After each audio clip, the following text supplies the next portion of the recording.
ಹೇಳ್ತಾ ಇದ್ದೀನಿ.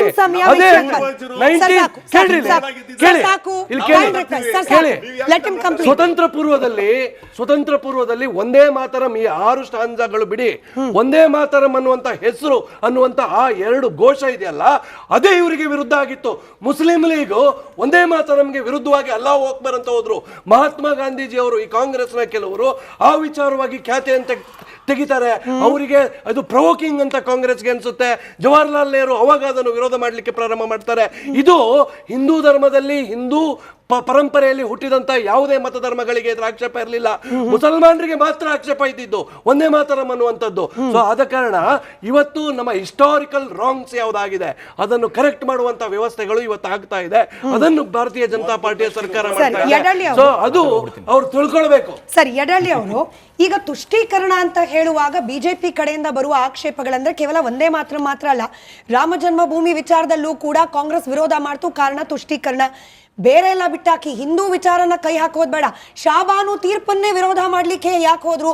ಬೇಕಾಗಿದ್ದು ಮುಸ್ಲಿಂ ಅವರ ತುಷ್ಟೀಕರಣ, ಆ ಮೂಲಕ ವೋಟ್ಗಳು. ಇದು ಯಾಕೆ ಕಾಣ್ತಾ ಇಲ್ಲ ಅಂತ ಹೇಳಿ ಕಾಂಗ್ರೆಸ್ ಹೀಗೆ ಓಪನ್ ಆಗಿ ಮಾಡ್ತಾ ಇರುವ ತುಷ್ಟೀಕರಣವನ್ನು ಕೂಡ ಒಪ್ಪದೇ ಇರ್ಲಿಕ್ಕೆ ಹೇಗೆ ಸಾಧ್ಯ? ಬಿಜೆಪಿಗರ ಪ್ರಶ್ನೆ. ಹೇಳಿ ಸರ್. ನಾನು ಕಾಂಗ್ರೆಸ್ಸಿನ ಸಿದ್ಧಾಂತವನ್ನು ನಾನು ಇಲ್ಲಿ ಪ್ರತಿಪಾದನೆ ಮಾಡಕ್ ಬಂದಿಲ್ಲ. ನೀವು ತುಷ್ಟೀಕರಣ ಅನ್ನೋ ಪದವನ್ನು ಈ ಡಿಬೇಟ್ನಲ್ಲಿ ಮೊದಲು ಪ್ರಸ್ತಾಪ ಮಾಡಿದ್ರಿ. ಹಾಗಾಗಿ ನಿಮಗೆ ತುಷ್ಟೀಕರಣ ಮಾಡ್ತಾ ಇದ್ದಾರೆ. ಹಿಂದೂ ತುಷ್ಟೀಕರಣ, ಅವ್ರದ್ದೇನು ಮುಸ್ಲಿಂ ತುಷ್ಟೀಕರಣ ಮಾಡಿದ್ದು ತಪ್ಪೇ, ಹಿಂದೂ ತುಷ್ಟೀಕರಣ ಮಾಡಿದ್ರು ತಪ್ಪೇ. ನನಗೆ ಬೇಕಾಗಿರೋದು ಈ ಸಂವಿಧಾನದ ಅಡಿಯಲ್ಲಿ ನಾವೆಲ್ಲರೂ ಕೆಲಸ ಮಾಡ್ತಾ ಇದ್ದೀವಿ, ನಾವೆಲ್ಲ ಇದ್ದೀವಿ, ಬದುಕ್ತಾ ಇದ್ದೀವಿ. ಸಂವಿಧಾನ ಅನ್ನೋದು ಯಾವುದೇ ಧರ್ಮಕ್ಕೆ ಸಂಬಂಧಪಟ್ಟದ್ದಲ್ಲ, ಜಾತಿ ಸಂಬಂಧಪಟ್ಟದ್ದಲ್ಲ, ಸಮುದಾಯಕ್ಕೆ ಸಂಬಂಧಪಟ್ಟದ್ದಲ್ಲ. ಸಂವಿಧಾನ ಅನ್ನೋದು ಈ ದೇಶದಲ್ಲಿ ಇರ್ತಕ್ಕಂಥ ಪ್ರತಿಯೊಬ್ಬ ಪ್ರಜೆಗೂ, ಭಾರತೀಯನಿಗೆ ಸಂಬಂಧಪಟ್ಟದ್ದು. ಆದ್ದರಿಂದ ಅಲ್ಲಿ ಯಾವುದೇ ಧರ್ಮಕ್ಕೆ, ಯಾವುದೇ ಜಾತಿಗೆ, ಯಾವುದೇ ದೇವರಿಗೆ ಅವಕಾಶ ಇಲ್ಲ ಸಂವಿಧಾನದಲ್ಲಿ. ಹೌದು, ಅದು ಹೇಳ್ತಾ ಧರ್ಮ ನಿರಪೇಕ್ಷವಾಗಿರ್ತಕ್ಕಂಥದ್ದು ನಮ್ಮ ಸಂವಿಧಾನ. ಸೊ ಸಂವಿಧಾನ ಅಡಿಯಲ್ಲಿ ನಾವು ಯಾವುದೇ ದೇವರನ್ನಾಗಲಿ, ದೈವವನ್ನಾಗಲಿ ಅಥವಾ ಧರ್ಮವನ್ನಾಗಲಿ ನಾವು ಪ್ರತಿಷ್ಠಾಪನೆ ಮಾಡುವುದಿಲ್ಲ. ಸೊ ಆದ್ದರಿಂದ ಆಮೇಲೆ ಹೇರಿಕೆಯನ್ನ ಯಾವುದು ಒಪ್ಪೋದಿಲ್ಲ. ನನಗೆ ಬೇಕಾಗಿರೋದು ಬಹಳ ಮುಖ್ಯವಾಗಿ ನಾಡಗೀತೆ ಬಗ್ಗೆ ಮಾತಾಡಿದ್ರು. ನಾಡಗೀತೆಯಲ್ಲಿ ಯಾರಿದ್ರು ಅದು ಕನ್ನಡದ ನಾಡಗೀತೆ, ಕನ್ನಡಿಗರು ನಾವು ಹೇಳ್ತೀವಿ. ಇದು ಸಂಸ್ಕೃತವನ್ನ ತಂದು ಬೆಂಗಾಲಿಯನ್ನ ತಂದು ಬಿಟ್ಟು ಯಾರು ಹೇಳಿದ್ರೆ ಕನ್ನಡ ಒಂದು ಪದ ತೋರಿಸಿ ನನಗೆ, ಒಂದೇ ಮಾತ್ರ ನಮ್ಮಲ್ಲಿ ಒಂದು ಪದ ತೋರಿಸಿ.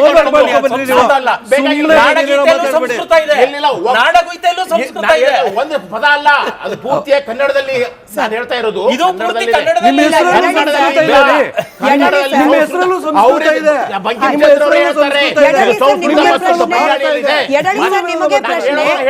ಸಂವಿಧಾನ ಅಂತಿಮ ಅಂತ ಹೇಳಿದ್ರೆ ಸಂವಿಧಾನದ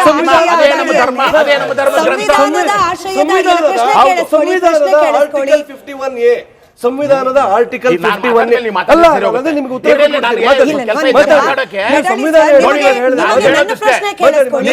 ನನ್ನ ಪ್ರಶ್ನೆ ಕೇಳಿಸ್ಕೊಳ್ಳಿ.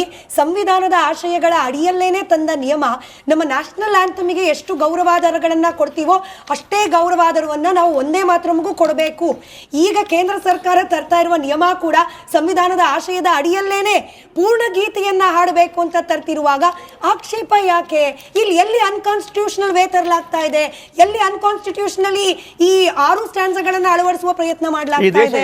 ಎಲ್ಲರಿಗೂ ಸಂಬಂಧಪಟ್ಟದ್ದು, ಒಂದು ಧರ್ಮಕ್ಕಲ್ಲ, ಒಂದು ದೇವರಿಗಲ್ಲ. ಅರ್ಥ ಆಯ್ತಾ? ನೀವು ಯಾವ್ದಾದ್ರು ಸ್ಟ್ಯಾಂಜಾ ತಂದ್ರೆ ಅಲ್ಲಿ ಒಂದು ಧರ್ಮದ, ಒಂದು ದೇವರಿಗೆ ಸಂಬಂಧಪಟ್ಟದಿರಬಾರ್ದು. ಅಲ್ಲ, ಅಲ್ಲಿರ್ತಕ್ಕಂಥ ಸ್ಟ್ಯಾಂಜಾ ಈಗ ಒಂದೇ ಮಾತ್ರಮನ್ನ ಎಲ್ಲರೂ ಒಪ್ಕೊಂಡಿದ್ದೇವೆ. ಅಲ್ಲಿರ್ತಕ್ಕಂಥ 2 ಸ್ಟ್ಯಾಂಜಾಗಳನ್ನು ಹೇಳ್ತಾನೆ ಬಂದಿದ್ದಾರೆ. ನೀವು ಗೇಟ್ ವೇ ಆಫ್ ಇಂಡಿಯಾದಲ್ಲಿ ಹೋದಾಗ ಅಲ್ಲಿ 98 ಲಕ್ಷ ಜನರ ಹೆಸರು ಇದೆಯಲ್ಲ, ಸ್ವತಂತ್ರ ತ್ಯಾಗ ಮಾಡಿದವರು. ಅಲ್ಲಿ 37,000 ಹೆಸರುಗಳು ಮುಸ್ಲಿಂ ಹೆಸರುಗಳಿರ್ತವೆ. ಅವರೆಲ್ಲರೂ ಸಹಿತ ಒಂದೇ ಮಾತ್ರ ಹೇಳಿದ್ದಾರೆ, ಈ ದೇಶಕ್ಕೆ ಸ್ವತಂತ್ರ ತಂದಿದ್ದಾರೆ. ಇವ್ರೇನು ಕೂತಿದಾರಲ್ಲ, ಸ್ವಾತಂತ್ರ್ಯಕ್ಕಾಗಿ ಏನನ್ನೂ ಮಾಡಿಲ್ಲ. ಇವರು ಇವಾಗ ಮಾತಾಡ್ತಾ ಇದ್ದಾರೆ ಒಂದೇ ಮಾತರಂ ಬಗ್ಗೆ. ನೀವು ಹೊರಡ್ಲಿಕ್ಕೆ ಮುಂಚೆ ನನಗೆ ಕಳೆದಾಗ ಬೇಕಾಗಿರೋ ನಿಮ್ಮಿಂದ ಉತ್ತರ, ಪೂರ್ಣ ಗೀತೆಯನ್ನ ಹಾಡ್ಲಿಕ್ಕೆ ಆಕ್ಷೇಪ ಯಾಕೆ ಅಂತ ನಂದು ಪ್ರಶ್ನೆ. ಈಗಾಗಲೇ ಮೊದಲು ಇತ್ತು, ಒಂದೇ ಮಾತರಂ ಒಪ್ಪಿದ್ದಾರೆ, 2 ಸ್ಟ್ಯಾನ್ಜಾಗಳು ಇದ್ದಾವೆ, ಅವುಗಳು ಬರ್ತಾ ಇದ್ದಾವೆ. 2 ಸ್ಟ್ಯಾನ್ಜಾ ಅಲ್ಲ ಸರ್, ಇರೋದು 6 ಸ್ಟ್ಯಾನ್ಜಾಗಳು. 6 ಸ್ಟ್ಯಾನ್ಜಾಗಳು ಬೇಕಿಲ್ಲ. ಸಂವಿಧಾನದಲ್ಲಿ ನಾವು ದೇವರುಗಳ ಸ್ತುತಿಯನ್ನು ಒಪ್ಪೋದಿಲ್ಲ. ಹಲವಾರು ಜಾತಿ ಧರ್ಮಗಳು ಸಹಿತ ಒಂದು ಧರ್ಮದ ಹೇಳಿಕೆಯನ್ನು ಒಪ್ಪೋದಿಲ್ಲ.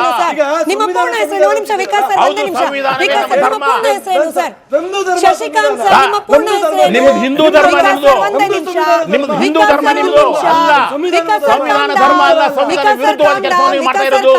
ಶಶಿಕಾಂತ್ ಸರ್, ನಿಮ್ಮ ಹೆಸರು ಶಶಿಕಾಂತ್ ಯಡಳ್ಳಿ ಅಂತ ಇರುವಾಗ ಶಶಿ ಎಡ ಅಂತಂದ್ರೆ ನೀವು ಒಪ್ತೀರಾ ಅದನ್ನ? ಯಾವುದನ್ನ? ಶಶಿ ಎಡ ಅಂತ ಮಾತ್ರ ನಿಮ್ಮ ಹೆಸರನ್ನ ಕರೆದ್ರೆ ನೀವು ಅದನ್ನ ಒಪ್ತೀರಾ? ಮೊದಲಿಂದ ಅದನ್ನೇ ಕರ್ಕೊಂಡ್ ಬಂದ್ರೆ ಅದನ್ನೇ ಒಪ್ತಾ ಇದ್ದೆ ನಾನು. ಮೊದಲಿಂದ ಅಲ್ಲ ಇವಾಗ ಬದಲಾಯಿಸಬೇಕು ಅಂತೇನಿಲ್ಲ. ಹೌದು, ಎಡನೋ ಬಲನೋ ಮೊದಲಿಂದ ನನ್ನ ಹೆಸರನ್ನು ಅದನ್ನೇ ಇಟ್ಟಿದ್ರೆ ಅದನ್ನೇ ಒಪ್ಕೊಳ್ತಾ ಇದ್ದೆ ನಾನು. ಬಂಕಿಮಚಂದ್ರ ಚಟ್ಟೋಪಾಧ್ಯಾಯರು ಬರೆದಿದ್ದು 6 ಸ್ಟ್ಯಾನ್ಸಾಗಳನ್ನ ಸರ್, ಮೊದಲು ನೆಹರು ಕತ್ತರಿಸಿದ್ದಲ್ಲ, ಮೊದಲು ಅದನ್ನ ಯಾಕೆ ಒಪ್ಪೋದಿಲ್ಲ? ಈಗ ನಾನು ಅದು ಈಗ ಅಗತ್ಯ ಇರ್ಲಿಲ್ಲ.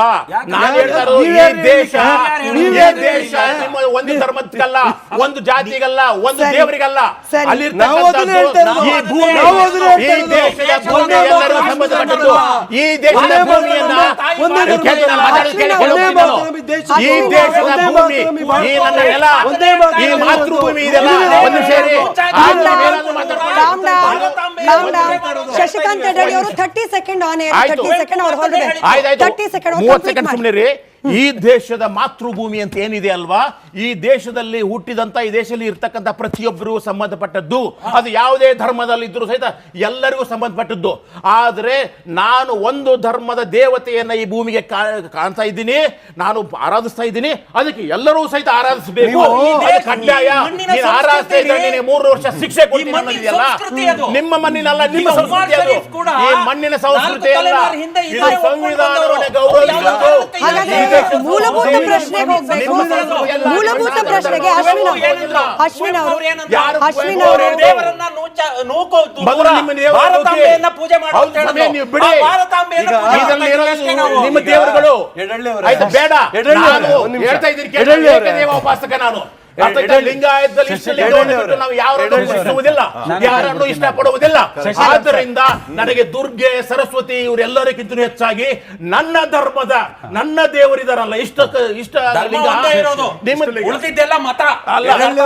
ನಿಮ್ಮ ಧರ್ಮ ಇಷ್ಟೇ, ನಿಮ್ಮ ಹಿಂದೂ ಧರ್ಮನೇ ಅಲ್ಲ ಅಂತ ಸುಪ್ರೀಂ ಕೋರ್ಟ್ ಹೇಳಿದೆ. ಆಯ್ತಾ? ಸುಪ್ರೀಂ ಕೋರ್ಟ್ ಧರ್ಮನೇ ಅಲ್ಲ ನಿಮ್ಮದು. ಅಶ್ವಿನ್ ಅವ್ರ ಸ್ಕ್ರೀನ್ ಅಲ್ಲಿ ಅದಾದ್ಮೇಲೆ ಗಿರಿಧರ್ ಸರ್, ಅಶ್ವಿನ್ ಅವರು ಅದಾದ್ಮೇಲೆ ಗಿರಿಧರ್ ಸರ್, ನೀವು ಉತ್ತರ ಕೊಡ್ರಿ ಸರ್, ನೀವು ಉತ್ತರ. ಅಶ್ವಿನ್ ಅವರೇ, ಈ ನೆಲದ ಮೂಲ ಸಂಸ್ಕೃತಿ ಯಾವುದು? ಶಶಿಕಾಂತ್ ಅವರ ಪ್ರಕಾರ ಈ ನೆಲದ ಮೂಲ ಸಂಸ್ಕೃತಿ ಅಲ್ಲ, ಇದು ದೇವಿಯ ಆರಾಧನೆ ಅಥವಾ ದೇವಿಯ ಸ್ವರೂಪದಲ್ಲಿ ಪ್ರಕೃತಿಯ ಆರಾಧನೆ ಅಥವಾ ದೇವಿಯ ಸ್ವರೂಪದಲ್ಲಿ ಭಾರತಾಂಬೆಯ ಆರಾಧನೆ ಈ ನೆಲದ ಮೂಲ ಸಂಸ್ಕೃತಿ ಅಲ್ಲ. ಹಾಗಾದ್ರೆ ಯಾವುದು ಭಾರತದ ಮೂಲ ಸಂಸ್ಕೃತಿ? ಅಶ್ವಿನ್ ಅವರು ಉತ್ತರ ಕೊಡ್ಲಿ, ಅದಾದ್ಮೇಲೆ ಗಿರಿಧರ್. ಸಿಂಪಲ್ ಆಗಿ ಉತ್ತರ ಇದೆ. ಶಶಿಕಾಂತ್ ಯಡಳ್ಳಿ ಸರ್ದು ಮಾತನ್ನ ನಮ್ಮ ಉಮರ್ ಶರೀಫ್ ಅವರು ಒಪ್ಪಲ್ಲ. ಅಲ್ಲೇ ಗೊತ್ತಾಗ್ಬಿಡುತ್ತೆ. ಈಗ ನಿಮ್ಗೆ ಸರ್ ಒಂದು ಡೌಟ್ ಇರೋದೇನು ಅಂದ್ರೆ, ಕಾಂಗ್ರೆಸ್ ವರ್ಷನ್ ಒಂದೇ ಮಾತರಂ ಇದೆಯಲ್ಲ, ಅಲ್ಲ ಸರ್, ಅದಲ್ಲ. ಈಗ ಇಷ್ಟು ವರ್ಷ ಕಾಂಗ್ರೆಸ್ ವರ್ಷನ್ ಒಂದೇ ಮಾತರಂ ಇತ್ತಲ್ಲ, ಅದಕ್ಕೂ ಈ ಒಂದೇ ಮಾತರಂ ಅಂತ ಬರ್ದಿದ್ರಲ್ಲ ಸರ್, ಅದ್ರಲ್ಲಿ ನಿಮ್ಗೆ ಯಾವ್ದು ಇಷ್ಟ ಇಲ್ಲ ಅಂತ ಹೇಳ್ತಿದ್ದೀರಾ ಸರ್? ಇಲ್ಲಿ ಮೇಡಮ್ ಒಂದು ಅದ್ಭುತವಾದ ಅದಕ್ಕೆ ನಾನು ಉತ್ತರ ಕೊಡ್ತಾ ಇದ್ದೀನಿ. ಈ ದೇಶ ಎಲ್ಲ ಧರ್ಮೀಯರ ಸಂಬಂಧಪಟ್ಟದ್ದು. ಇದು ಮಾತೃಭೂಮಿ ಇದೆಯಲ್ಲ, ಎಲ್ಲಾ ಧರ್ಮೀಯರ ಮಾತೃಭೂಮಿ. ಆದ್ದರಿಂದ ಈ ಮಾತೃಭೂಮಿಯನ್ನ ನಾನು ದೇವರಿಗೆ ಹೋಲಿಸುವುದು ಬೇಡ. ಭಾಷೆ ಹೇರಿಕೆ ಇದೆ, ಧರ್ಮದ ಹೇರಿಕೆ ಇದೆ, ದೇವರ ಹೇರಿಕೆ ಇದೆ, ಎಲ್ಲವೂ ಬೇಕಾಗಿಲ್ಲ. ನಾನು ಸಂವಿಧಾನ, ಮಾತೃಭೂಮಿ ಅಂದ್ರೆ ನಾನು ಹುಟ್ಟಿದ ಭೂಮಿ, ನಾನು ಜನಿಸಿದ ಭೂಮಿ. ಈ ಮಾತೃಭೂಮಿಗೆ ನಾನು ಗೌರವಿಸುತ್ತೇನೆ. ಅದನ್ನು ನಿಮ್ಮ ಕನ್ನಡಕದಲ್ಲಿ ನಾನು ನೋಡುವುದಿಲ್ಲ. ಅರ್ಥ ಆಯ್ತಾ? ಅವ್ರ ಹೆಸರು ತಗೊಂಡಿದ್ದೀನಿ, ನಮ್ಮ ಉಮರ್ ಶರೀಫ್ ಅವ್ರು ಪುನಃ ಹೇಳ್ತೀನಿ, ಕೇಳಿಸ್ಕೊಳ್ಳಿ ಸರ್. ಬೇಡ, ಇದು ನಾವು ಚರ್ಚೆ ಮಾಡೋಂಥದ್ದಲ್ಲ. ನಮ್ಮ ಒಂದು ಮಾತಂದ್ರು, ನಮ್ DNA ಅದ್ರಲ್ಲಿ ಇದೆ, ನಾವು ಪೂರ್ವಜರ ಬಗ್ಗೆ ಮಾತಾಡ್ಬೇಕ್ರಿ ಅಂತ ಒಂದು ಮಾತು ಹೇಳಿದ್ರು. ನಾವು ಒಂದ್ ಸ್ವಲ್ಪ ನಾವು ಎಜುಕೇಟ್ ಆಗ್ಬೇಕು. ಶಶಿಕಾಂತ್, ನೀವೀಗ ನಾಳೆ ಬೆಳಿಗ್ಗೆ ಹೋಗ್ಬಿಟ್ಟು ಯಾರ್ದಾದ್ರೂ ಒಂದು ಸಮುದಾಯದ ಮತ ತಗೋಬೇಕಾ ನೀವು?